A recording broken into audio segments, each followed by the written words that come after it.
এটা বরাবরই মুনাফিকি আচরণ করেছে বিএনপি। সরকারে তারা গিয়েছে, সরকারে গিয়ে তারা অন্ধ হয়ে গিয়েছে। জনগণ যে 72% হ্যাঁ ভোট দিয়েছে, সে হ্যাঁ ভোটকে তারা অবহেলা করছে এবং তারা এখনো জানতে পারছে না, বুঝতে পারছে না এবং আগের যে সরকার পালিয়ে গিয়েছে সেই সরকার থেকেও তারা শিক্ষা নিতে পারছে না। কোন জায়গা থেকে এসেছেন? আমি সাতকানিয়া থেকে এসেছি। সাতকানিয়া থেকে এসেছেন। এখানে কেন এসেছেন? এখানে আজকে বিভাগীয় মহাসমাবেশ আছে 11 দলের। এই বিভাগীয় মহাসমাবেশে যোগ দিতে এসেছে। যোগ দিতে এসেছেন? হ্যাঁ, এই যে মিছিল মিটিং করে কোনো কিছু দাবি আদায় করা যায় কিনা? অবশ্যই দাবি আদায় করা যায়। বাংলাদেশ জামাত ইসলামী এবং 11 দলের যে সকল সদস্যরা সংসদে প্রতিনিধিত্ব করছে, তারা প্রতিনিয়তই যারা সরকারি দল আছে তাদেরকে বলছে, তাদেরকে জুলাই, বিশেষ করে জুলাই সনদ বাস্তবায়ন, এরপরে বিদ্যুতের দাম বৃদ্ধি, হঠাৎ করে গ্যাসের দাম বৃদ্ধি, দ্রব্যমূল্যের দাম বৃদ্ধি, প্রত্যেকটা জায়গায় সংসদে তারা প্রতিবাদ করছেন এবং ইনডোরে বিভিন্নভাবে প্রতিবাদ তারা করছেন। কিন্তু তারপরও সরকার বাহাদুর এটাকে তারা সহজভাবে নিয়ে খুব তুচ্ছ তাচ্ছিল্য করে বিরোধী দলকে তুচ্ছ তাচ্ছিল্য করছেন। এই জন্য জামাত ইসলাম সহ 11 দল বিভাগীয়, বাংলাদেশের প্রত্যেকটা বিভাগীয় সমাবেশ করছে, যাতে জনগণকে সম্পৃক্ত করা যায়, বিরোধী দলের কথাগুলো যাতে সরকারের কানে পৌঁছায়।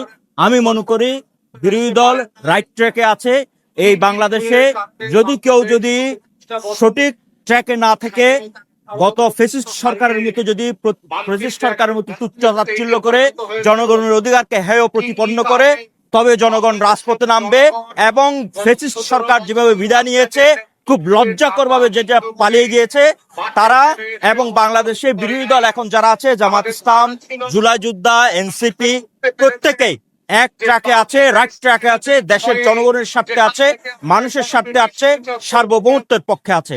এবং আমি মনে করি এই বিরোধী দল সঠিক পথ থেকে রাজপথে আন্দোলন করে বাংলাদেশের জনগণের জন্য অধিকার ফিরিয়ে আনবে, ছিনিয়ে আনবে।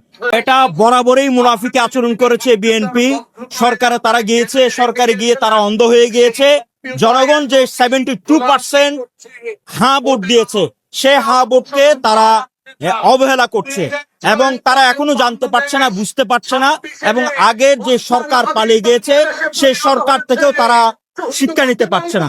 আমি মনে করি জনগণের যে অধিকার, জনগণের যে গণভোট, সেটা খুব দ্রুত বাস্তবায়ন করে বাংলাদেশকে একই ছাতার নিচে সরকারি দল এবং বিরোধী দল মিলে এই বাংলাদেশকে উন্নত একটি সঠিক রাষ্ট্রে, সমৃদ্ধশালী রাষ্ট্রে পরিণত করার জন্য আমি অনুরোধ জানাবো।